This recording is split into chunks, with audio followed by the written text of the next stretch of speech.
Bagyo sa China, isang malakas na super typhoon ang humagupit sa China na may international name na Bavi o dating Bagyong Inday na tumama sa silangang bahagi ng China. Dahil sa tindi ng banta nito, milyon-milyong residente ang napilitang lumikas bago pa man tuluyang tumama ang bagyo. Ngunit hindi lamang malalakas na hangin at matinding pagbaha ang kinaharap ng mga tao. Sa gitna ng rumaragasang tubig, nagbabala rin ang mga autoridad matapos maiulat na may mga makamandag na ahas na nakawala at nagkalat sa ilang lugar na binaha.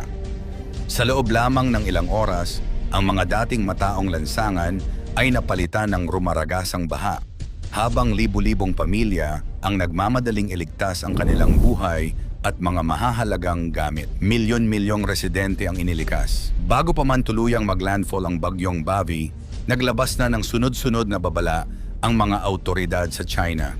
Dahil sa inaasahang matinding pag-ulan, storm surge at mapaminsalang hangin, milyon-milyong residente mula sa mga baybaying lalawigan ang inilikas bilang pag-iingat. Makikita sa mga video na kumalat online ang napakahabang pila sa mga istasyon ng tren, paliparan at mga terminal ng bus.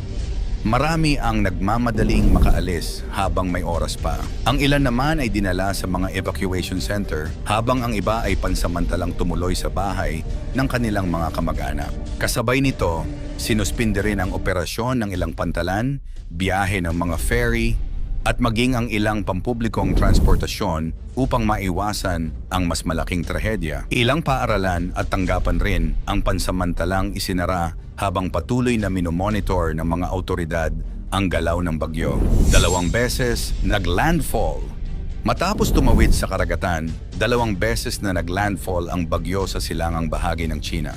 Kasabay nito ang napakalalakas na bugso ng hangin at halos walang tigil na pag-ulan na nagdulot ng mabilis na pagtaas ng tubig sa maraming komunidad. Sa ilang lugar, hindi na makilala ang mga pangunahing kalsada dahil tuluyan na itong nilamon ng baha. Ang mga sasakyan ay halos lubog sa tubig habang ang ibang residente ay na-trap sa kanilang mga bahay at naghihintay ng saklolo. May mga lugar ding naapektuhan ng pagguho ng lupa dahilan upang tuluyang maputol ang ilang kalsada at maging mahirap ang pagpasok ng rescue teams. Sa iba namang komunidad, nawalan ng supply ng kuryente at komunikasyon, dahilan upang lalong maging mahirap ang pakikipag-ugnayan ng mga residente sa kanilang mga mahal sa buhay. Mistulang dagat ang mga syudad. Sa paglipas ng mga oras, lalo pang lumala ang sitwasyon. Ang ilang lungsod ay mistulang naging dagat matapos umapaw ang mga ilog at dam dahil sa walang tigil na pag-ulan. Sa mga kumalat na video sa social media, makikitang ang taas ng baha ay halos umabot na sa mga traffic lights sa ilang bahagi ng kalsada. Maraming kabahayan at negosyo ang nalubog sa tubig, habang ang ilang residente ay wala nang nagawa kundi panoorin ang kanilang mga ari-arian na tangayin ng baha. Ang iba naman ay umakyat sa bubong ng kanilang mga bahay habang naghihintay na marating ng mga rescue team. Drones at mga rescue team kumilos. Dahil maraming lugar ang hindi na madaanan ng ordinaryong sasakyan, gumamit ang mga rescue team ng mga bangka, malalaking drone, at iba pang espesyal na kagamitan upang maihatid ang pagkain, inuming tubig, at iba pang pangunahing pangangailangan sa mga komunidad na hindi na maabot. Patuloy ring nagsagawa ng rescue operations ang mga emergency responders upang mailigtas ang mga matatanda, bata, at mga residenteng na trap sa kanilang mga tahanan. Ang ilang rescue personnel ay halos walang tigil sa pagtatrabaho upang masagip ang mga stranded na residente sa gitna ng patuloy na pagtaas ng tubig. Habang humuhupa ang baha sa ilang lugar, agad ding sinimulan ang paglilinis ng mga kalsada at pagbabalik ng supply ng kuryente at tubig. Panic buying hindi na iwasan. Habang papalapit ang bagyo, dagsa rin ang mga mamimili sa mga supermarket. Maraming estante ang halos maubos sa loob lamang ng ilang oras. Kabilang sa mga unang naubos ang delata, instant noodles, bottled water, tinapay, itlog, karne, at iba pang pangunahing pangangailangan. Ayon sa ilang ulat, tumaas ng malaki ang dami ng mga online orders habang naghahanda ang mga residente sakaling mawala ng kuryente o maputol ang supply ng tubig sa loob ng ilang araw. Gayunman, tiniyak ng mga lokal na awtoridad na sapat ang supply ng mga pangunahing bilihin at hinikayat ang publiko na iwasan ang labis na pag-iimbak. Gayunpaman, marami pa rin ang piniling maghanda ng karagdagang pagkain, gamot, flashlight, power bank, at iba pang emergency supplies bilang pag-iingat. Mga makamandag na ahas, nagdulot ng pangamba. Ngunit habang unti-unting humuhupa ang baha sa ilang lugar, isa pang nakakagulat na problema ang lumitaw. Nagbabala ang mga awtoridad matapos maiulat na may mga ahas na nakawala mula sa mga snake farm na naapektuhan ng pagbaha. Dahil inanod ng rumaragasang tubig ang ilang pasilidad, may mga ulat na nakitang gumagapang ang mga ahas sa mga kalsada, bakuran, at maging sa ilang kabahayan. Dahil dito, pinayuhan ang mga residente na huwag basta lumusong sa baha at agad na tumawag sa mga awtoridad kung makakita ng anumang mapanganib na hayop. Nagtalaga rin ng mga rescue at animal control teams sa ilang lugar upang mahuli ang mga nakawalang ahas at maiwasan ang posibleng sakuna. Bukod sa mga ahas, nagbabala rin ang mga opisyal tungkol sa iba pang panganib na maaaring dala ng malawakang pagbaha, kabilang ang kontaminadong tubig, pagkalat ng mga sakit at panganib ng landslide sa mga bulubunduking lugar. Sa ganitong mga sitwasyon, napakahalaga ng maagap na paghahanda, pakikinig sa mga opisyal na babala at mabilis na pagtugon ng mga rescue team upang makaiwas sa mas malaking trahedya. Sa iyong palagay, handa ba ang anumang bansa sa ganitong kalaking sakuna? Hormuz kukunin na ng US.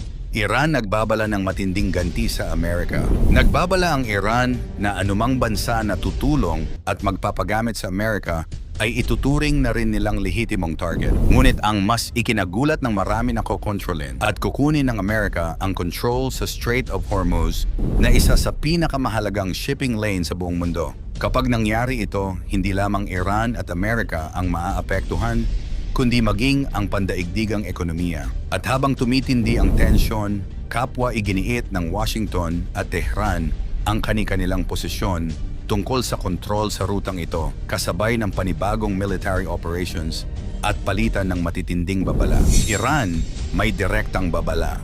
Sa gitna ng tumitinding tensyon, nagbigay ng matinding babala ang Iran sa mga bansang nakapalibot sa Persian Gulf. Ayon sa mga opisyal ng Tehran, kung may bansang papayag na gamitin ng Amerika ang kanilang mga airbase, pantalan o iba pang pasilidad para sa operasyon laban sa Iran, hindi lamang ang Estados Unidos ang kanilang pananagutin. Maging ang bansang tumulong ay maaari ring maging target ng kanilang military response. Ayon sa Iran, ang ganitong hakbang ay taliwas sa prinsipyo ng international law dahil pinapayagan nitong gamitin ang teritoryo ng isang bansa upang magsagawa ng opensiba laban sa ibang estado. Iginiit din ng Tehran na ang anumang aksyon na kanilang ginagawa ay bahagi lamang ng kanilang karapatan sa self-defense. Samantala, nananatiling matatag ang paninindigan ng Iran na hindi sila uurong sa anumang hakbang na sa tingin nila ay nagbabanta sa kanilang soberanya.